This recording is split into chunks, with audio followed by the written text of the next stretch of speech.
तो finally guys ये film मुझे बहुत ही ज्यादा पसंद आई। मूवी की रेटिंग 6.1 की है और ये मूवी सन 2013 में रिलीज हुई थी।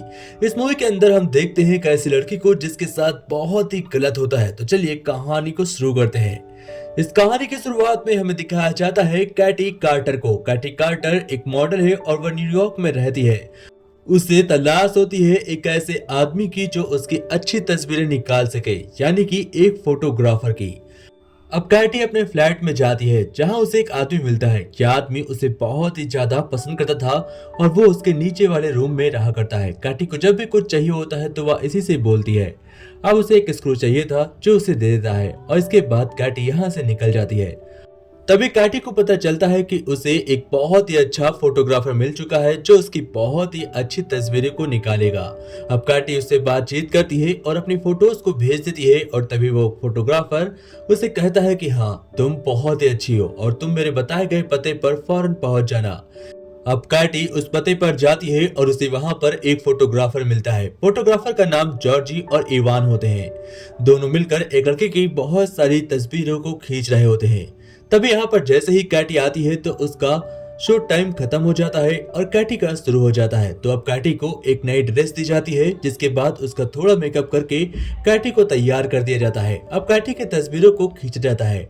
कैटी से बोला जाता है तुम ऐसे पोज करो, ऐसे पोज करो, लेकिन कैटी को बहुत ही ऑकवर्ड लग रहा था। धीमे धीमे जॉर्जी और इवान उसके पास जाते हैं और कहते हैं कि तुम्हें अपने कपड़ों को थोड़ा सा और ऊपर करना होगा ताकि तुम्हारी तस्वीरें अच्छी आ सकें। लेकिन कैटी को उन दोनों की नजरों में कुछ खोट लग रहा था। उसे बहुत ही ऑकवर्ड फील होता है। इसी वजह से वो नाराज होकर बीच में ही स्टूडियो को छोड़कर निकल आती है क्योंकि वहां पर वो अनकंफर्टेबल थी। वो अपने घर पर रेस्ट कर रही होती है। इसी बीच जॉर्जी वहां पर पहुंच जाता है और वो कैटी से कहता है कि प्लीज मुझे माफ कर दो। इवान की इन्हीं हरकतों की वजह से वहां पर कोई लड़की नहीं रुकती। मुझे माफ कर दो, आगे से मैं तुमसे वादा करता हूँ इवान तुमसे अच्छे से पेश आएगा। कैटी को उसकी दी गई तस्वीरों को दिखाया जाता है। अब हम देखते हैं फिर से कैटी को। कैटी कुछ घर का कचरा निकाल कर बाहर फेंक निकली जाती है और इसी बीच का फायदा उठाकर जॉर्जी उसके घर के अंदर घुसकर उसके बेड के नीचे छिप जाता है। कैटी ब्रश करती है, अपने कपड़ों को चेंज करती है और सोने के लिए जैसे ही जाती है तो रात में बेड के नीचे से जॉर्जी बाहर निकल आता है। कैटी की बॉडी देखकर वह पूरी तरीके से पागल हो जाता है। वह अपना आपा खोल देता है और कैटी के साथ सब कुछ करने की कोशिश करता है। कैटी वहां से भागती है। उसके पास एक सेल्फ डिफेंस इलेक्ट्रिक टूल होता है। वह उसकी मदद से जॉर्जी से निपटने की कोशिश भी करती है, पर जॉर्जी बहुत ही ज्यादा स्ट्रांग था और आखिरकार वह कैटी को पकड़ लेता है। कैटी उसको दांत काट लेती है तो वह उसे मारकर बेहोश कर देता है। फिर उसके मुंह में कपड़ा ठूस कर उसे जबरदस्ती किडनैप कर लेता है। अब कैटी कुछ नहीं कर सकती। वो वायर लेकर आता है और उसके पैरों को भी अच्छी तरीके से बांध देता है ताकि वो यहाँ से भागकर कहीं जा न सके। इन दोनों के लड़ने की वजह से नीचे वाले अपार्टमेंट से वही लड़का आता है जो कैटी को लाइक करता था, लेकिन जॉर्जी अपने जेब से चाकू निकालकर इस लड़के को जान से मार देता है और ये लड़का मारा जाता है। अब जॉर्जी यहाँ पर बेहोश पड़ी थी और उसके सामने एक मर्डर हो चुका था। वो बहुत ही ज्यादा घबराई हुई थी। जॉर्जी इस मर्डर को करने के बाद अंदर से टूट जाता है और वो भी काफी ज्यादा डरा हुआ था और कैटी दर्द से चिल्ला रही होती है। वह कहती है जॉर्जी प्लीज मुझे जाने दो मुझे, प्लीज जॉर्जी छोड़ दो। लेकिन जॉर्जी को कुछ समझ में नहीं आ रहा था। वो काफी ज्यादा डरा हुआ था, इसीलिए वह घबराहट में इवान और निकोलाई को यहाँ पर बुला लेता है। जैसे ही इवान यहाँ पर आता है वह देखकर जॉर्जी के ऊपर चिल्लाता है और कहता है ये तूने क्या किया पागल, अब तेरा कुछ नहीं हो सकता, तुझे पुलिस आकर अरेस्ट कर लेगी। तभी इवान सोचता है और उसके बाद वो चाकू को उठाकर सीधा कैटी के पास जाता है और कैटी को जबरदस्ती उस चाकू को पकड़ने के लिए कहता है ताकि फिंगरप्रिंट्स कैटी के आ सके। इसके बाद वह उसका निकाला हुआ खून बहुत सारा कैटी के ऊपर डाल देता है और फिर कैटी को ड्रग्स दे देता है ताकि पुलिस वालों को ऐसा लगे कि कैटी ने ड्रग्स की हालत में इस लड़के को जान से मार दिया। अब वो सभी कैटी को किडनैप करके बुल्गारिया उठा लाते हैं जो न्यूयॉर्क सिटी से काफी ज्यादा दूर और एकांत में शहर होता है। अब बुल्गारिया के अंदर एक बेसमेंट में कैटी को रखा जाता है और यहीं पर बारी बारी से आकर सब उसके साथ बहुत ही ज्यादा गलत करते हैं। कैटी चिल्लाती है और कहती है प्लीज मुझे छोड़ दो मुझे, लेकिन कोई भी उस पर रहम नहीं करता। इवान यहाँ पर आता है और निकोलाई भी। वह उसके शरीर के साथ छेड़छाड़ करते हैं, उसके बालों को खींचते हैं जिसकी वजह से उसे बहुत ही ज्यादा दर्द होता है। वह चिल्लाती है, चीखती है, लेकिन कोई भी सुनने वाला नहीं था, कोई भी उसकी मदद करने वाला नहीं था।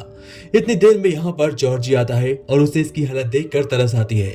वो आकर इसे कपड़े पहनाने की कोशिश करता है, लेकिन तभी वहां पर हम देखते हैं कैटी उसे एक लोहे की रॉड से मारकर बेहोश करती है और अपने हाथों को खोलकर उस जगह से बाहर निकलती है। जैसे ही बाहर आती है तो उसे यहाँ पर डिटेक्टिव मिलता है और डिटेक्टिव उससे कहता है कि तुम्हारा ये हालत किसने किया। वो बताती है और पुलिस स्टेशन में पूरा का पूरा बयान देती है।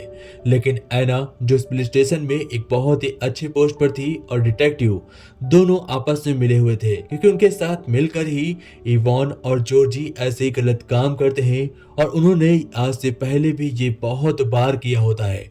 तो अब ऐना चुपचाप कैटी को अपने कार में बैठाती है और उसी जगह लेकर आ जाती है जहां पर कैटी को रखा गया था। तभी यहाँ पर एक बहुत ही अमीर आदमी आता है।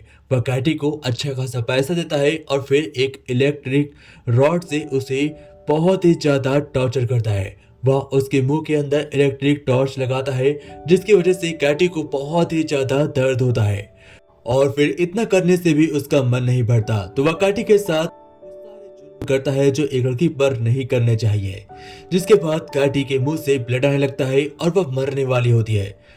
तभी वहां पर इवान आता है और इवान कैटी को देखकर कहता है कि अब तेरा क्या होगा, हमें जो करना था हमने कर लिया, अब हम तेरी बॉडी को ठिकाने लगा देंगे।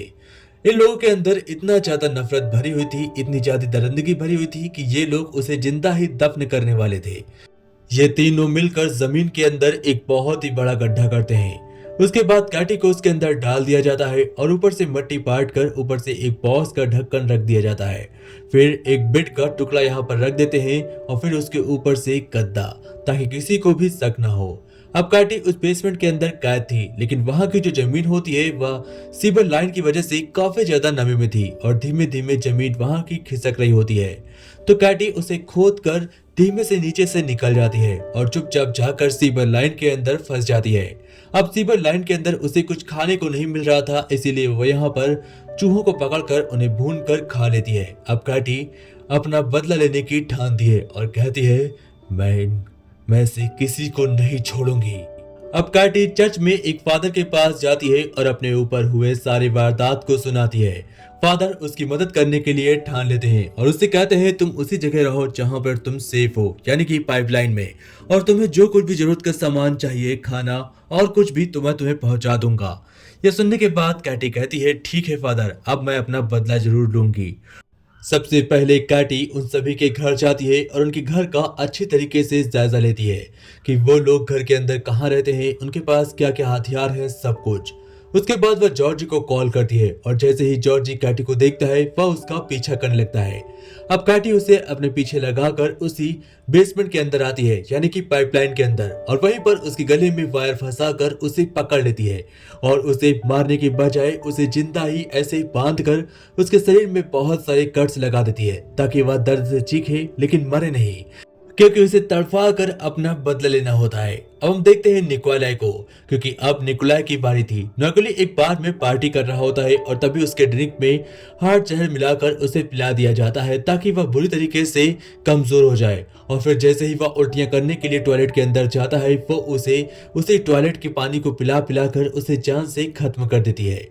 अब एक लड़की को दिखाया जाता है कि वहां पर जैसे ही वो लड़की आती है तो देखती है टॉयलेट के अंदर निकोलाई मर चुका है। वह जोर से चिल्लाती है और फिर कैटी वहां से निकल जाती है।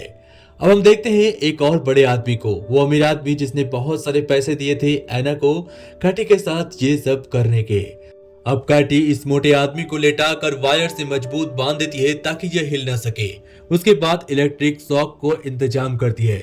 वह 3 करंट और बहुत हाई वोल्टेज को इंतजाम करने के बाद इस आदमी के मुंह से करंट इसके शरीर में पहुंचाती है ताकि ये अंदर से जलकर मारा जाए। और क्योंकि कैटी को भी इसने बहुत ज्यादा इलेक्ट्रिक शॉक दिए थे, जिसकी वजह से कैटी ऐसा कर रही थी। वह इस आदमी को जब तक करंट देती है जब तक ये अंदर से पूरी तरीके से जल नहीं जाता है और इतनी भयानक मौत पाकर सभी की रूह कांप जाए जो भी इसके शरीर को देखेगा। अब हम देखते हैं ऐना को। ऐना अपने घर पर अकेली थी क्योंकि 2-3 लोग मारे जा चुके थे और तभी वहां पर कैटी ऐना को भी पकड़कर उसे किडनैप कर लेती है। अब ऐना उससे गुजारिश कर रही थी और कहती है प्लीज कैटी मुझे छोड़ दो, प्लीज प्लीज कैटी मुझे छोड़ दो, जाने दो मुझे। लेकिन कैटी उसे अपने ऊपर हुए अत्याचारों को बताती है और कहती है अब तुम्हारा समय आ गया है। इतनी देर में इवान जॉर्जी को खोजता हुआ उस बेसमेंट तक पहुंच जाता है और तभी इवान को पीछे से मारकर कैटी बेहोश कर देती है और उसे भी वायर से बांध देती है। अब इवान सीधा लेटा होता है और एना वहां पर बंदी थी, उसके सामने जॉर्जी बंधा था और सभी को टॉर्चर करने की बारी थी कैटी की। कैटी सबसे पहले इवान की पैंट को खींच कर निकालती है और उसके बाद उसे टॉर्चर करना शुरू करती है। इवान तड़पता है और कहता है प्लीज मुझे छोड़ दो मुझे कैटी, प्लीज मुझे माफ कर दो, एक बार माफ कर दो प्लीज कैटी, मुझे माफ कर दो। इतनी देर में पीछे से एक आदमी आता है और वो उस पे गन पॉइंट कर लेता है। कैटी इन सब को वहां से खत्म करके बाहर निकल जाती है और कैटी का बदला पूरा हो जाता है। इसी के साथ यह स्टोरी खत्म होती है।